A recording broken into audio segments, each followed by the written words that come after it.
Hello everyone, तो आज हम स्टार्ट करेंगे क्लास 12 की फिजिक्स। क्लास 12 की फिजिक्स में आज हम लोग सेक्शन सी को देखेंगे। सेक्शन सी में थर्ड क्वेश्चन का ए क्या कह रहा है। थर्ड क्वेश्चन के ए में पूछ रहा है हमसे कि what are the demerits of Rutherford model of atom. Rutherford ने जो मॉडल दिया था एटम के लिए, उसमें क्या क्या डीमेरिट्स थी, हमें उसे एक्सप्लेन करना है। ये 2 मार्क्स में ईच क्वेश्चन है, तो इसमें टोटल 3 डीमेरिट्स लिखी है। अगर आप चाहे तो और एड ऑन कर सकते हैं, या अगर आप इतना ही लिखना चाहे तो 2 नंबर के हिसाब से इतना काफी है। Stability problem. स्टेबिलिटी प्रॉब्लम क्या थी? According to the classical physics, an electron revolving around the nucleus should continuously lose energy. Classical physics के अकॉर्डिंग क्या होता था, जब भी कोई इलेक्ट्रॉन न्यूक्लियस के अराउंड क्या करता था, कॉन्टिन्यूअसली अगर मूव कर रहा है तो क्या करता था, अपनी एनर्जी को लूज करता था, जिससे क्या होता था लास्ट में उसकी एनर्जी बिल्कुल खत्म हो जाती थी, जिससे इलेक्ट्रॉन क्या होता था, न्यूक्लियस में जाके डिस्ट्रॉय हो जाता था, खत्म हो जाता था, जिससे क्या होता था, उसकी स्टेबिलिटी अनस्टेबल हो जाता था एटम। बट इस थ्योरी के अकॉर्डिंग क्या होता था, अनस्टेबल होता था एटम, लेकिन एटम्स क्या होते हैं, स्टेबल होते हैं।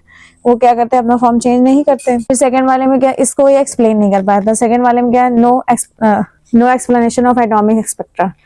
एटॉमिक स्पेक्ट्रा को एक्सप्लेनेशन नहीं दे पाया था। Rutherford atomic model could not explain the discrete line spectrum of elements. Third वाला है no information about electron arrangement. Electron के अरेंजमेंट के बारे में कोई इन्फॉर्मेशन इसमें नहीं दी गई थी। क्या इन्फॉर्मेशन नहीं दी गई थी, मतलब इलेक्ट्रॉन किस तरह से उसमें डिस्ट्रीब्यूटेड किस तरह है, ये नहीं बताया गया था। तो it did not describe how electron are distributed around the nucleus और देयर एनर्जी लेवल वगैरह के बारे में भी नहीं बताया गया था। इसके बाद थर्ड का ए है, ये थर्ड का बी यहाँ पे क्वेश्चन है। इसमें क्या कह रहा है, the light rays are incident on a convex lens in a figure. ये फिगर में दे रहा है कि लाइट रेज आ रही है। If f is 20 centimetre then find the position of image. Image की पोजीशन हमें फाइंड करनी है। हम जानते हैं अगर light rays left to right आती है तो हम लोग क्या करते हैं, यू की वैल्यू को पॉजिटिव लेते हैं जितनी भी होती है। तो ये क्या लेफ्ट टू राइट आ रही है, तो यू यहाँ पे क्या हो जाएगा, पॉजिटिव, और फोकल लेंथ कॉन्वेक्स के लिए क्या हो जाएगी, वो तो ऑलरेडी पॉजिटिव है, तो 20 सेंटीमीटर हो जाएगी।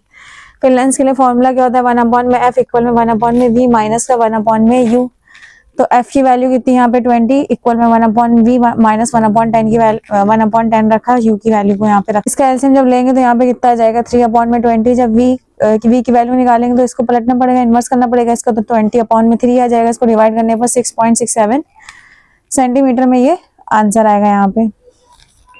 साथ में हमसे क्या पूछा था, इसकी पोजीशन बताना। तो इमेज की पोजीशन कहाँ होगी, ऑब्जेक्ट की साइड पे, जहां ऑब्जेक्ट बन रहा है उसी साइड पे क्या बनेगी, मेरी इमेज बनेगी। इसके बाद थर्ड का सी वाले क्वेश्चन में हमसे कह रहा है establish the formula of magnetic dipole moment. Magnetic dipole moment के लिए यहाँ पे फॉर्मूला में बताना है। Consider a current loop of area. यहाँ पे कंसीडर करेंगे एक करंट लूप है जिसका एरिया क्या है a, और उसमें करंट कितना है I। तो मैग्नेटिक डाइपोल मोमेंट को हम लोग इससे डिफाइन करते हैं म्यू से। तो म्यू इक्वल में क्या हो जाएगा, I इंटू ए। अगर किसी कॉइल के लिए बात करें, उस कॉइल में क्या n नंबर ऑफ टर्न्स है, तो म्यू इक्वल में NI फॉर्मूला होता है। अब हमने मैग्नेटिक डाइपोल मोमेंट निकाल तो लिया, लेकिन इसके डायरेक्शन में निकालने को पूछता है पेपर्स में। तो डायरेक्शन निकालने के लिए हम क्या करते हैं, डायरेक्शन निकालने के लिए हम लोग राइट हैंड थंब रूल का यूज करते हैं। राइट हैंड थंब रूल क्या होता है, इसमें हम लोग क्या करते हैं, अपनी जो फिंगर्स होती है उसे करंट की डायरेक्शन में फोल्ड करते हैं, और थंब क्या करता है, मैग्नेटिक डाइपोल मोमेंट की डायरेक्शन को बताता है। इसके बाद थर्ड डी वाले क्वेश्चन में क्या कह रहा है, what are the electromagnetic waves. Electromagnetic waves क्या है, हमें इसमें डिफाइन करना है। तो इसकी डेफिनेशन क्या कह रही है कि इलेक्ट्रोमैग्नेटिक वेव्स होती हैं, वो क्या होती हैं, फॉर्म होती है due to the oscillation of the electric field and magnetic field. Electric field and magnetic field के ऑक्सीलेशन से EM वेव क्या होती है, फॉर्म होती है। Which propagate through space without requiring any material medium. मतलब इसमें क्या होता है, कोई मटीरियल मीडियम की नीड नहीं होती। इसमें क्या होता है, लाइट की स्पीड से ट्रेवल करती है इन वैक्यूम में।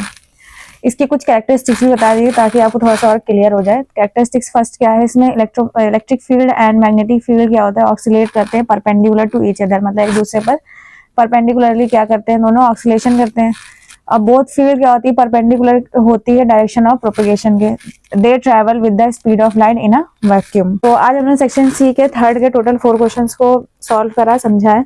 अगर आपको इन क्वेश्चंस में कोई डाउट आ रहा है तो आप कमेंट सेक्शन में पूछ सकते हैं। If you like then please subscribe and thank you for watching.